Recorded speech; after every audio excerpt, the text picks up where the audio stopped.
Welcome to our channel. Today we how to download Schedule E setup using TurboTax step by step clearly. To begin, open your web browser and navigate to the TurboTax website. Log into your TurboTax account using your username and password. Once you're logged in, look for the Start a New Return button or option. Choose the appropriate year for which you want to download the Schedule E setup. After selecting the year, proceed to the main interface of the software. Locate the search function, usually found at the top of the screen. In the search bar, type Schedule E and hit Enter.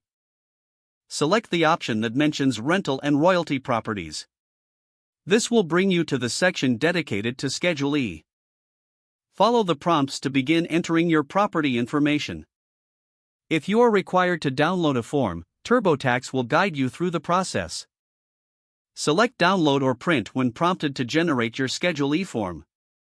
Review the downloaded form for accuracy, ensuring all information is correct. Once you have confirmed the details, you can save or print the form as needed. Now, you can navigate back to your TurboTax dashboard. Make sure to go through any additional prompts or checklists. This will ensure you've completed all necessary steps for your tax return.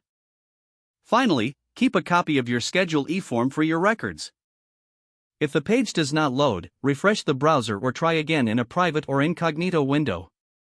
Make sure you are using the correct email address, then retype it carefully to avoid small typos. If your password is not accepted, use the reset option and create a new strong password you can remember. Check your spam folder for verification or security emails, then complete any requested confirmation steps. Enable two-factor authentication if available to improve account security and reduce unauthorized access risk. After signing in, review your profile details so your contact information and settings are accurate and current. If you see an error message, note it down and try again after restarting your device and internet connection.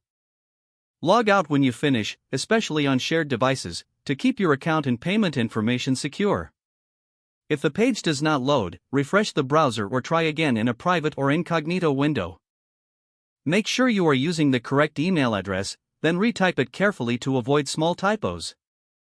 Don't forget to like this video and subscribe to our channel for more step-by-step tech guides.